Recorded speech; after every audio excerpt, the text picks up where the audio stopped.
Greetings, everyone, and welcome to today's webinar on March Madness Ideas for Education Reporters. My name is Kenneth Terrell, and I am the Project Director for the Education Writers Association. I want to thank you for listening today. I think we're going to have a really fun discussion. We know that the next few weeks are going to be full of basketball, and that's fun, but there are also a lot of education stories that we can do that are tied to the tournament and the role of student athletes on college campuses. So we've got two great experts on hand today to guide us to ways of finding those story ideas. Our speakers today are Amy Perko of the Knight Commission on Intercollegiate Athletics and Brad Wolverton of the Chronicle of Higher Education. We'll start off with Brad. So Okay. Thanks for having me today, Kenneth. I kind of have the same basic framework that Amy has here, which is sort of some story ideas that will help you think about graduation rates and some of the measures that the NCAA uses to evaluate players and whether they belong on the court, and then look at some of the financial stories about the NCAA and the basketball tournament. And then I have some fun ideas that people can think of that are offbeat a little bit, but still stay pretty straight to the line of commercialism in college sports. And so I'll start off with just some resources that you can think of as reporters, which, we think of all these brackets that come out at the beginning of the tournament, and I call it kind of the bracket wars now. There's like a bracket for everything, but a couple of the more interesting ones look at graduation rates, and then you also have a handful of statistics that I've compiled a list of ideas and links that you can get later from this website. They don't have them up for us yet, but after this, you don't have to take super great notes because I've compiled all of these thoughts into a file. But if you have specific things, specific links to places that you're going to need still, you can get them from the website later.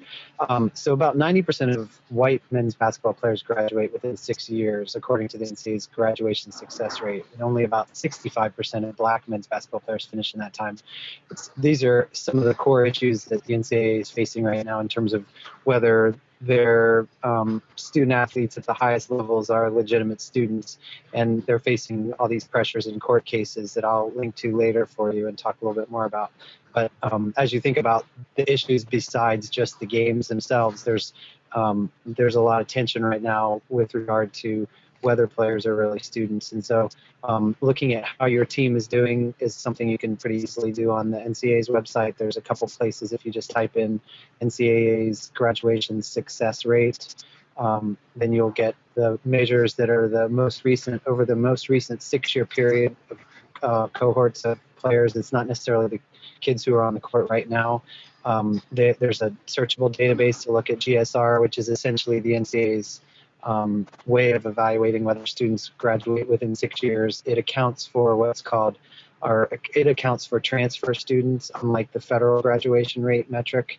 So it's, I think, a fairer way of looking at graduation rates of athletes, but keep in mind that it's not necessarily the rate for the players that are on the court right now. So if you use the GSR, the graduation success rate, then just keep that in mind. The more accurate measure in terms of whether athletes are progressing toward their degree, not whether they've finished or completed, is called the academic progress rate that the NCAA puts out. And so if you just type in, and I also have this link for you, there's a searchable database of schools. You can compare schools in conferences. You can compare overall numbers. If you look at our website, chronicle.com, we do some analysis of different years and different schools. The NCAA essentially makes it so that if you don't have 50% graduation rate now, and this is kind of thanks in part to the Knight Commission, which pushed this idea for a long time, then your teams can't even play in the NCAA tournament. There's only a handful now that face that. And at the high levels, Connecticut was an example of that recently, and I don't know if any of obviously none of your teams are going to face that problem, but that's something to keep in mind. There's a few researchers who look at graduation rates, and every year, right around like next Monday, this guy Richard Lapchick will come out with his graduation rate gaps. So we will look at gaps in grad rates between black and white players on both the men's and women's side, and it's important. I think a lot of stories about March Madness, very few stories about women's, and one of the more interesting things is that a lot of the problems associated with men's basketball in college are also paralleled in the women's game. And so, but not many people write about that. So you can also use some of what I'm talking about to look at women's rates as well. Richard Lapchick is at the University of Central Florida, and there are a couple other researchers. One's name is Richard Southall at South Carolina, the University of South Carolina. He does a study that looks at gaps in graduation rates between athletes and the rest of campus. And I have a link for his report as well. He works for the College Sport Research Institute. And then there's another guy, his name is Sean Harper at the University of Pennsylvania. And his thing is to look at racial inequities in graduation rates as well. So when you get to the business of March Madness, there's a whole lot you can say and you can write about. And the NCAA and all these conferences have lots of money, and they share in all this revenue that comes in from the television broadcast of the tournament. A really good story that broke that down a couple of years ago was the Indianapolis Star's Mark Alesia wrote a piece about how the NCAA makes money, and essentially it was focused a little bit on how the NCAA is a corporate employer in Indianapolis, but there's a lot of good details in there about how much money they spend, how much they bring in, how much that's changed.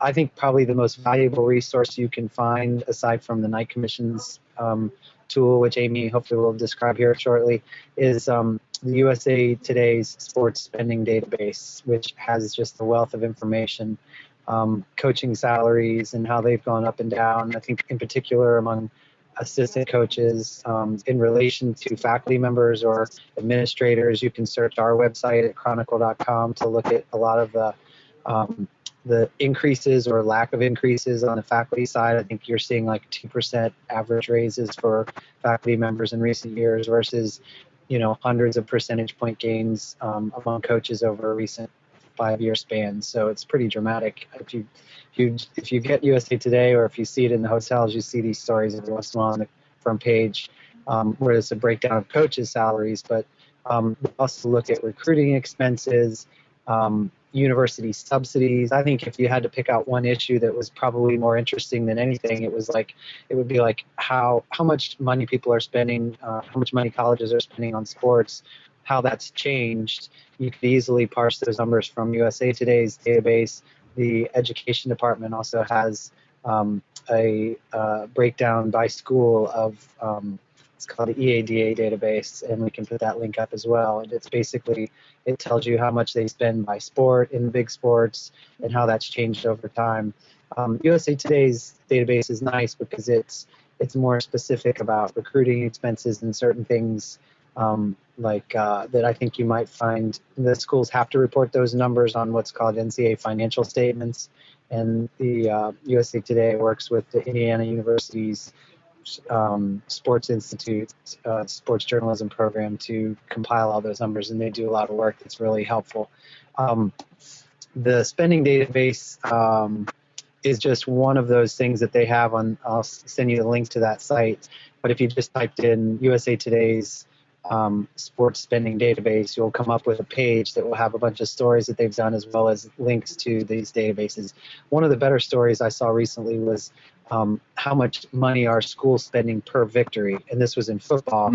You could do it for basketball, and it kind of, you can almost look at coaches. You could look at by leagues, by conference, how do your coaches stack up against other coaches in your conference. I think if you're a local reporter, zooming in on a conference is a really nice comparative, and it's pretty easy to do with some of these numbers that I've suggested here you look at.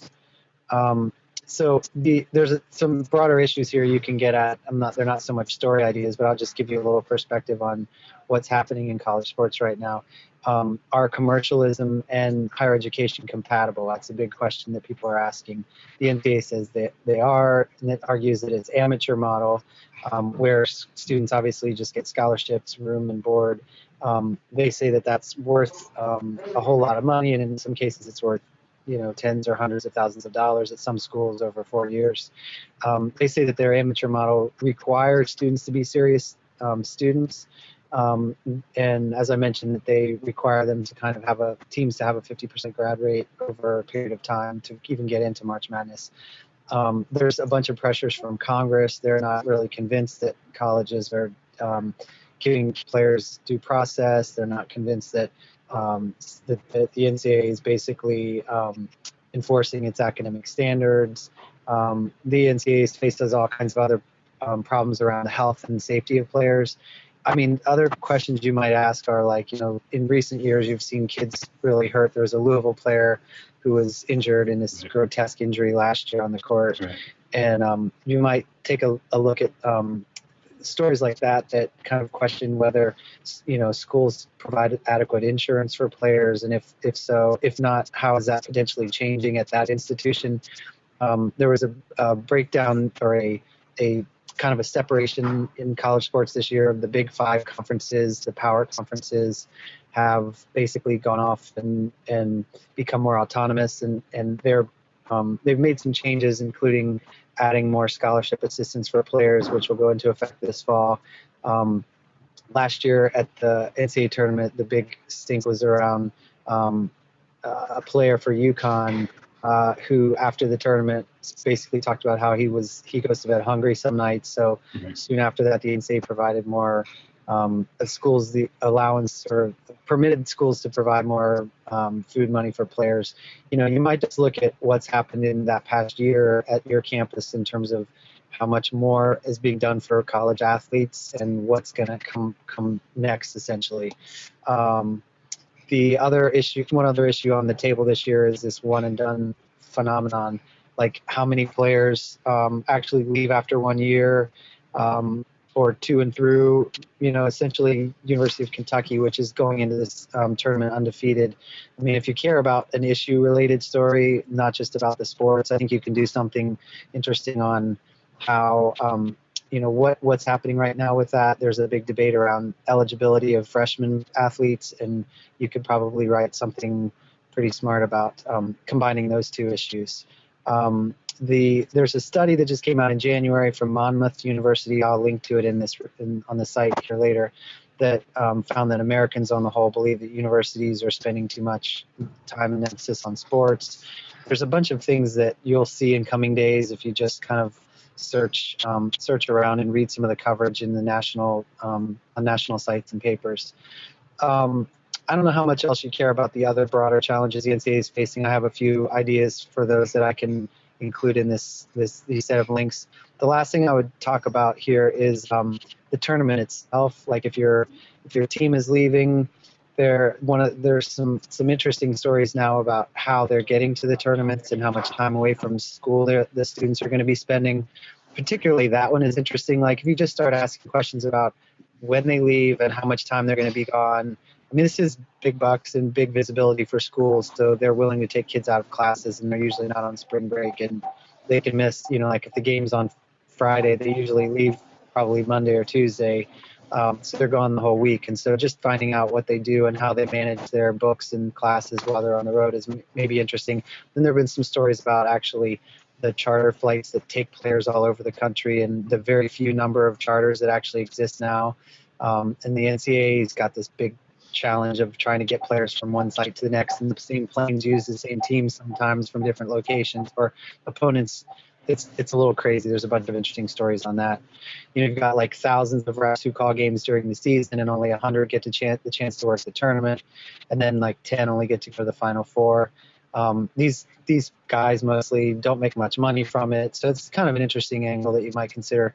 At games, you might have things like I did a little piece on A Tale of Two Seats, where you had like people in the front row and people in the top of the stadium. It's like feels like it's a half a mile from the court. And then you can find just human interest stories that I think make the tournament more compelling. So that's pretty much all I have, you guys. Thank you very much, Brad. I actually had a couple of things that I wanted to pick up on your presentation. One, the graduation rate story idea that you began with, I think is a really fantastic idea.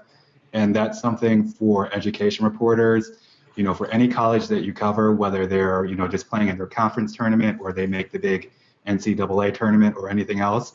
It's really worthwhile for you to go to the ncaa.org's website and look at their graduation rate for student athletes. And then, go back to the education department and compare that with the overall graduation rates for students at that university. I mean, there are some differences in the database. As Brad mentioned, the NCAA is able to track athletes, so that's information that on transfer students that, the overall graduation rate number is not going to include. But the great thing about doing this for any college you cover is that you can look at the graduation rate for rates for regular students, and then also for student athletes. If the athletes are doing better, that's a story. If they're doing worse, that's a story. If they're doing about the same, you might have to ask a few more questions. But I think that's a really, really great lead for working on an article. One other point that I wanted to pick up that Brad mentioned, which is another really sharp idea, is the travel costs to get to and from games. One of the really interesting things that happened, I think it was just in this past year, is that the University of Maryland and Rutgers University joined the Big Ten Conference, which, these are schools on the East Coast, and the Big Ten Conference tends to be schools that are basically in the Midwest. So automatically the travel times for these student athletes really went up. It's changed the difference of, students being able to go to games and alumni being able to go to games. So I think there's really a lot of interesting factors that you can look at. Okay, well, just getting to and from the games, what does that mean for the students and their fans, and how does that change the overall student life experience? So I think, Brad had a lot of really, really great suggestions, and those are just my quick insights on the ones that really grabbed me. I want to remind everyone that you should feel free to start entering questions into the chat box as you have them, and we will get to them after Amy's presentation. So are you back online with us now, Amy? I am. I'm using the audio from my phone, but I would like to walk through real briefly the NCAA website to show how easy it is to, find the APR scores and the graduation success rate scores. I missed a little bit of what Brad covered, but just from the Knight Commission standpoint, again, the Knight Commission pushed, beginning with its 1991 seminal report, for a number of academic reforms to strengthen initial eligibility standards, progress toward the degree standards, and an accountability system. And out of a number of the recommendations grew this, it was really the seeds for what became the NCAA standards for initial eligibility, and then also their new program that was started a decade ago now, the Academic Performance Program. And you can see here with the academic progress rate scores, this resource from the NCAA's website, you can go straight to their database and look up the scores for the teams, as well as it will show you which teams have had certain penalties. So on this screen, all I'm doing is putting in men's basketball, and then the year, which is the most recent year, and then using that to search for all of the scores.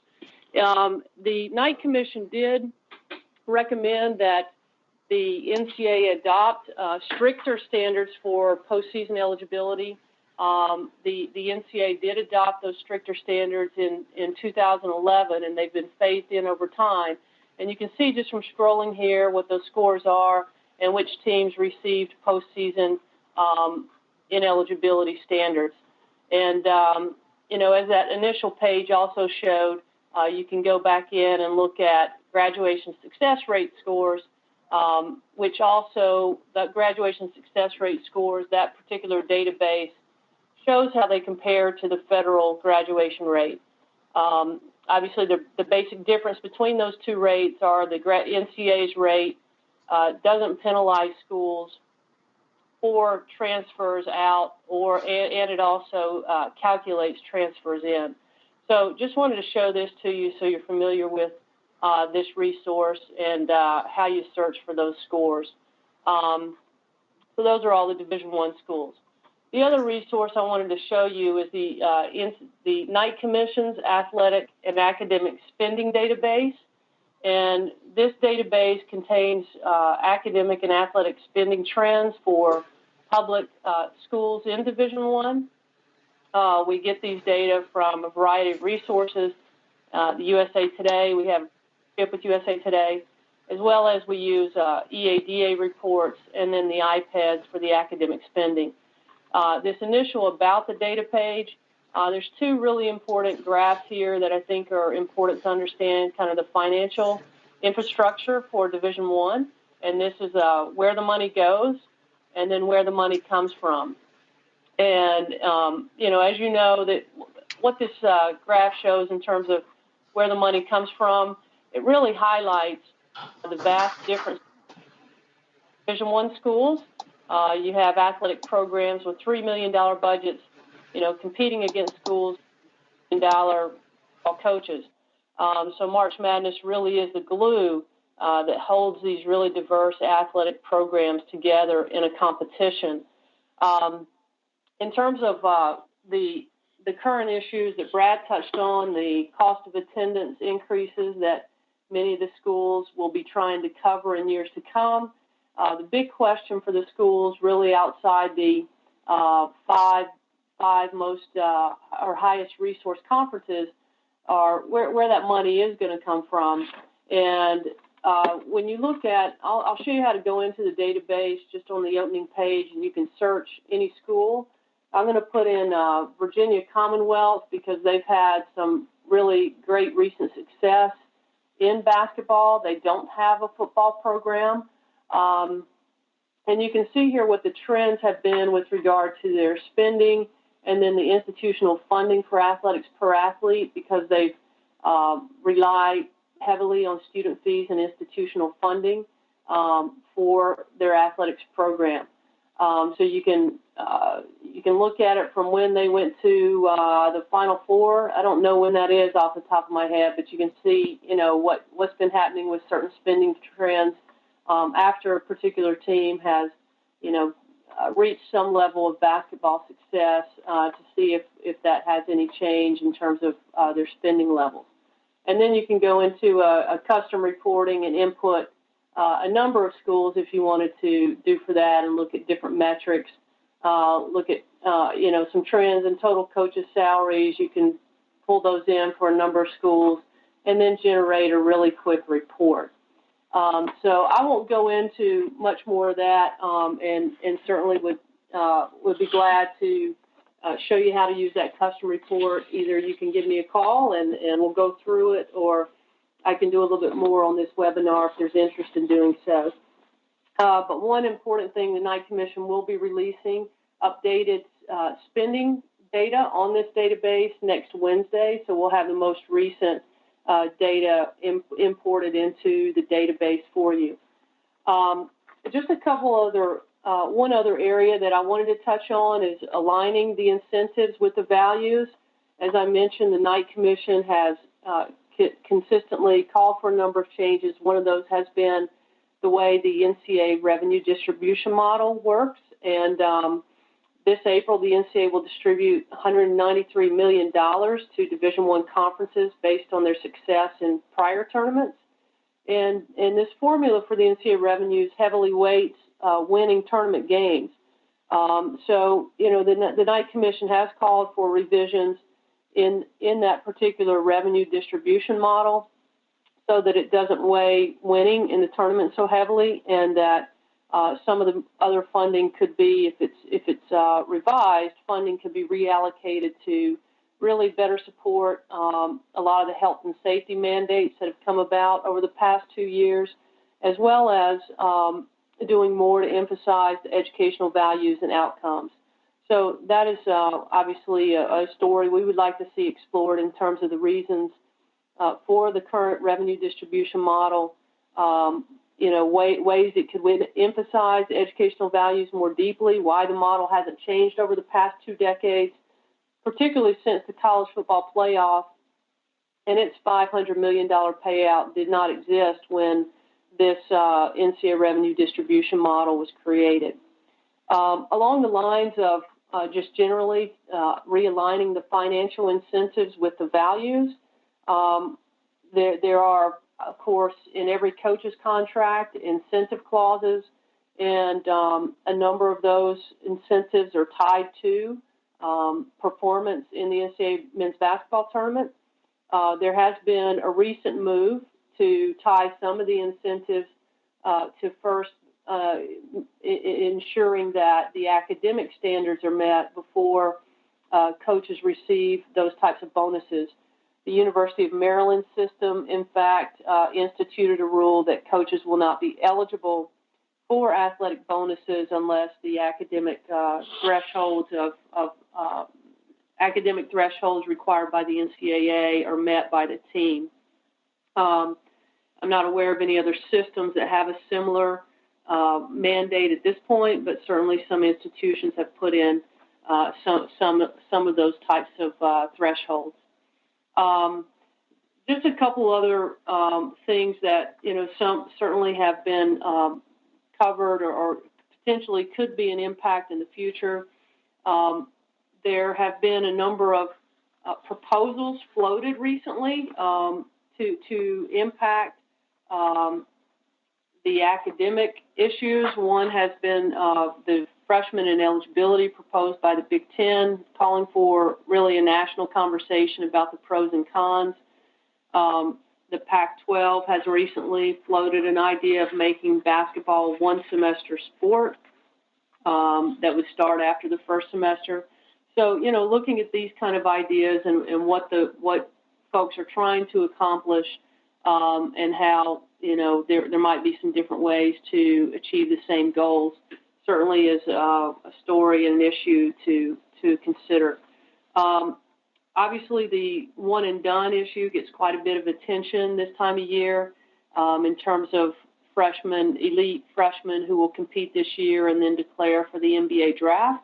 And the NBA's collective bargaining agreement negotiations will start to heat up in the next year.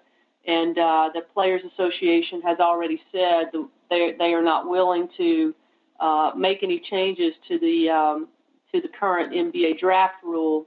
The NBA commissioner has indicated he might like to see 2 years out of high school before they're eligible for the NBA draft. Another factor that could, impact some of those elite players in the future is if the NBA enhances the salaries in its development league, since it has tripled its revenues in media revenues in the past year in their negotiation. So those are issues that don't often get covered the way they should with this one and done issue. But again, it only impacts in any given year 6 to 9 athletes. So we're talking about a really small number of athletes that get certainly a lion's share of attention on that issue. So those are the issues I wanted to cover, and I'll stop there. Well, that was a great presentation. Thank you very much, Amy. Just to go back to a point that she mentioned, you said it was on next Wednesday that the Knight Commission is going to release its updated data for academic and athletic spending. Is that correct? That's correct. So yeah, I mean, that's definitely a story that education reporters you should look at. I mean, you want to go there on Wednesday, or perhaps even Amy will give you a sneak peek if you give her a phone call for particular schools. But you want to look at the schools that you cover and say, okay, well, here's what their new data show, and this is what it means. I mean, that's pretty much an exclusive story you could get if you go after it. We have a question from Kate Howard, and I think this is for you, Brad, back when you were talking about graduation rates. The NCAA database does track, their graduation rate database does track transferred athletes, correct? Yeah, there's two different definitions of it. There's a federal graduation rate, which does not account for transfer students. You can get that data on athletes as well as non-athletes, and it's the only comparable way to look, as Kenneth was talking about. It's good to look at how athletes compare to the regular student population. And the NCAA also has created a new metric called the graduation success rate, which measures athletes' graduation rates over the same 6-year time. It includes transfer students, so they track the students and they can have a better measurement of whether players actually complete their degrees in those 6 years. Great, thank you. One point that I wanted to bring up, as we know, one of the more current stories with regard to college athletics has been the discussion of academic fraud at the University of North Carolina. This is where a lot of their student athletes apparently were taking very simple courses that they were getting complete college credit for that maybe they didn't deserve to get college credit for. And of course, the reason they are alleged to have done this is so that they can continue to compete on the sports teams. So the question that I have, I mean, this is obviously something that resonates for a lot of education reporters. What are the best ways that a reporter can go out and try to find a great story or a scoop like this? I mean, it's not immediately reported anywhere, or there isn't a database that you can go to and find out their grades. So I'm wondering, from your experience, for an education reporter that is interested on, how much the student athletes at the school are learning, where can they go? What kind of leads should they follow? Is there a particular administrator at the university? Do you have any tips on how they could get started on a story like that? We've covered that a lot. So we've certainly, I do a bunch of things to get tips on things that you can in some cases nationalize. On a local level, I think some of the best people to try to build relationships with and source relationships with. This isn't sort of for coverage of the Final Four next week, but it is such an important issue in higher education now, is sort of cheating generally on the education beat, and how easy it is to cheat. And I've looked at it through the prism of athletics, and because the incentives to stay eligible are so great, and because in some cases on the front end the students are so academically unprepared or underprepared, it makes for more possible cheating. So it's sort of a couple of timely stories on this at Syracuse over this recent 8-year period. There were a host of problems. You've probably seen the stories about Jim Boeheim and the coach's sort of responsibility in overseeing his program, and how there were things that I had written about recently in a story called Confessions of a Fixer, which illustrate the ease with which online classes can be exploited. And it was a piece about a guy who had, over the past decade and a half, sort of systematically helped college athletes cheat by obtaining these test answers for online classes and selling them to players or to people who, the agents of players, basically their handlers. And as part of that, there were a number of schools that were investigated. And then following that story, the NCAA told us that there are now 20 schools under investigation for academic fraud. I think just the broader issue of what's happening with relation to how the NCAA is essentially prosecuting academic fraud or not prosecuting it is interesting. And in terms of building relationships with sources, I would look inside athletic departments, but for people who've formerly worked there or recently left. And probably the higher up the chain you go, the harder it will be to get information out of people. Right. So those are really good stories because they illustrate kind of what some people call the eligibility machine, which is keeping players eligible through not necessarily fake classes like at University of North Carolina, but classes that maybe don't require the same rigor, or the kind of grouping of students, or what they call the clustering of students into certain majors. You could probably just look at your media guide and see over a recent 5-year span how many kids majored in certain majors and how the general student population majored in that, and you might have a story pretty easily just from that. Great, thank you. And a similar question for you, Amy, with regard to the spending balance at colleges and universities on academics versus athletics. If you could tell an education reporter 1 or 2 questions that they should start asking around in the athletic departments of the schools that they cover, what should that question be? I think the question should be, what have been your trends, your growth trends in terms of the athletic spending per athlete, and then looking forward to the future. What's your reliance on student fees and institutional funding? 3/4 of the Division I programs rely significantly on student fees and institutional funding to support their athletics program. Now, the Knight Commission has always been supportive of institutional support for athletics programs. Our concern has been the rate of growth and whether that rate of growth is sustainable.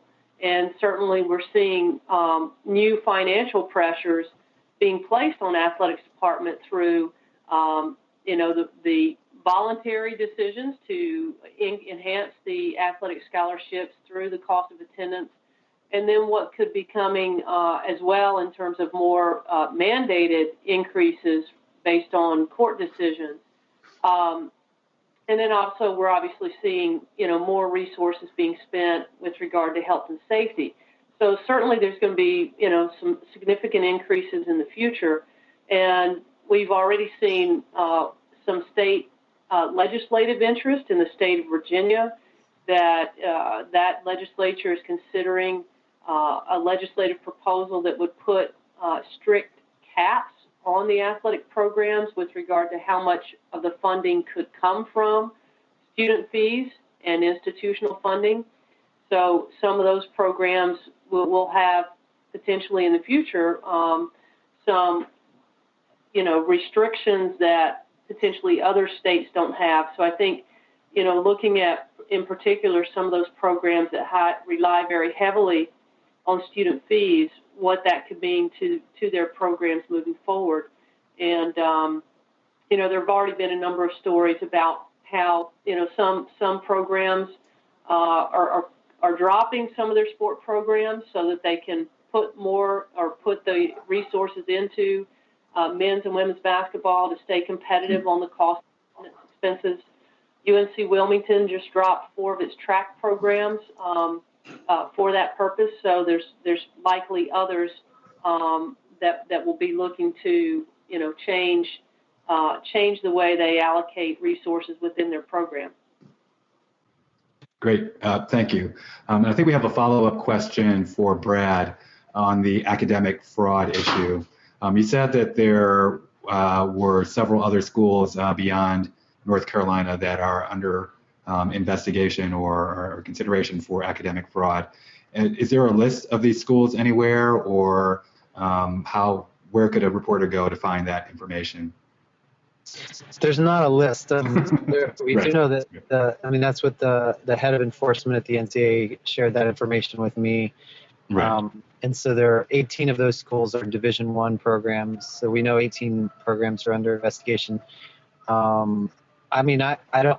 You're not going to get anything out of the NCAA, and you could try to do records requests at your own university to get a sense of whether there's been any sort of notice of allegations against the institution.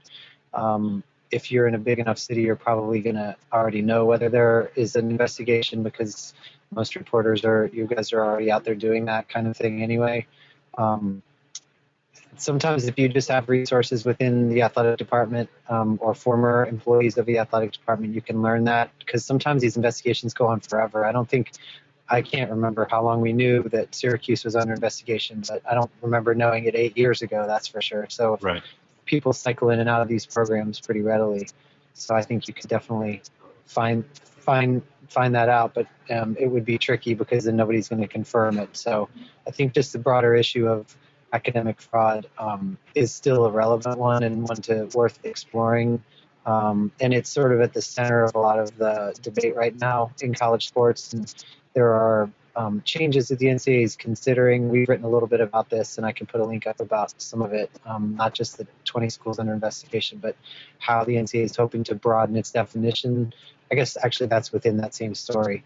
They're trying to make it so that there can perhaps be a broader definition of academic fraud, so that it doesn't have to be quite as narrowly defined now. And just so you know, academic fraud is defined by the campus, and the NCAA is hoping to do things like make sure schools have a policy on how to deal with academic fraud, which seems really simple, but a lot of them don't, and a lot of colleges want to have all the control, and obviously they should, over academic issues.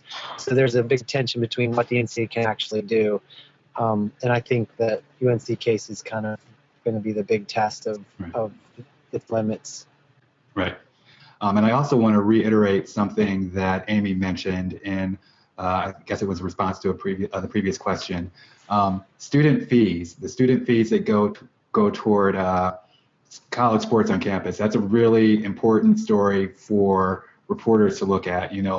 Look at the student fees on the campuses you cover for the past several years, and whether or not they have increased, and if so, by how much, and ask students how they feel about that, and whether if they feel that they're getting their value for their money when they have to pay these student fees. And some of these schools don't have particularly good teams. Some of these schools that do have good teams don't necessarily go to the games. So, but yeah, look at the student fees for the campuses you cover. Did you have a point you wanted to raise, Amy?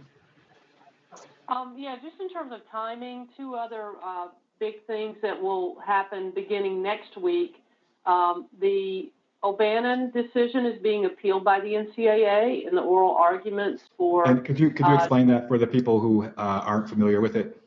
Sure. The O'Bannon versus NCAA was a class action lawsuit filed on behalf of former UCLA star basketball player Ed O'Bannon, and basically it's an image rights lawsuit that the NCAA was found to be in violation of antitrust law for putting limits on what athletes receive for the use of their images.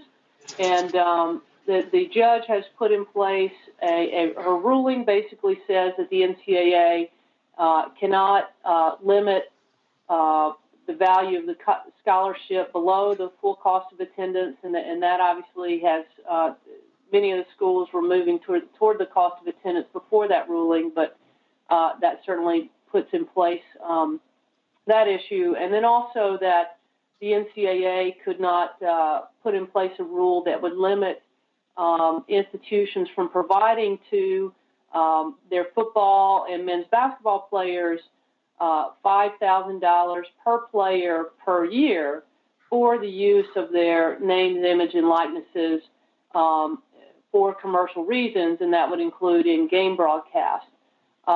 So there are a couple of different things going on there, and one, the NCAA is obviously appealing that decision. Many attorneys and law experts who follow this think that how this case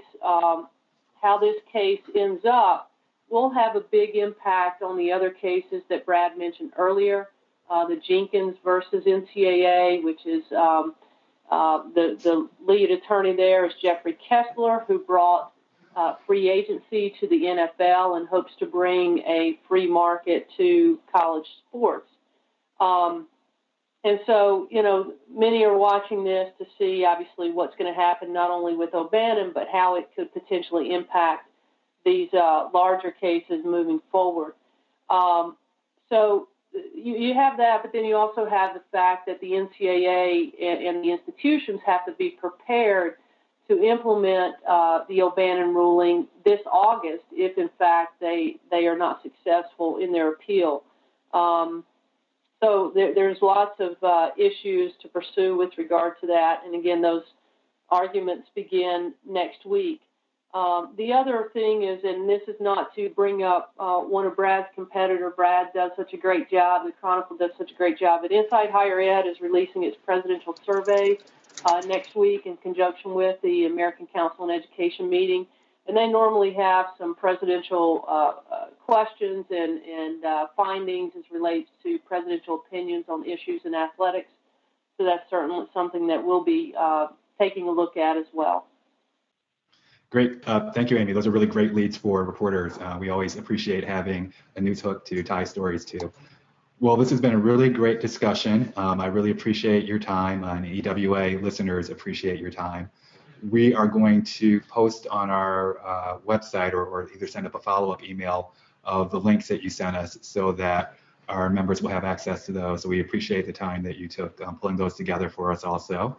And we look forward to some interesting stories coming out in the next couple of weeks. So thank you both. Thanks, Ken. Thank you.